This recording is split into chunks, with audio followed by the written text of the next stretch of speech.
এটাই সেই আয়াতের ব্যাখ্যা বলা যায়। আল্লাহ পাক বলেছেন কুল্লু নাফসিন যায়িকাতুল মাউত, প্রত্যেকটা নফস বা আত্মা মৃত্যুর স্বাদ গ্রহণ করবে।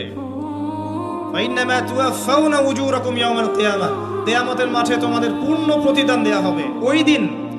ওই দিন ফামান যুহজিহা আনিন নার ওয়া উদখিলাল জান্নাহ ফাকাদ ফাজ, সেদিন যাকে আল্লাহ পাক জাহান্নাম থেকে বাঁচাবেন, জান্নাতে প্রবেশ করাবেন, একমাত্র সে ব্যক্তি সফল, আর কেউ সফল না। এই আয়াতটা হচ্ছে দ্য ডেফিনেশন অফ সাকসেস, যার পিছনে আমরা ছুটছি। আমরা সাফল্যের পিছনে ছুটি না।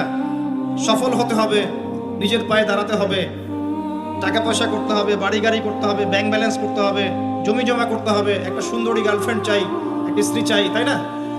আমরা সাফল্যের পিছনে ছুটতে চাই, আর আমাদেরকে বস্তুবাদী দর্শন শেখায় এগুলোই সাফল্যের মানদণ্ড। তা আল্লাহ পাক এখানে বলছেন যাকে জাহান্নাম থেকে বাঁচানো হবে আর জান্নাতে প্রবেশ করানো হবে, এই ব্যক্তি ছাড়া কেউ সফল না।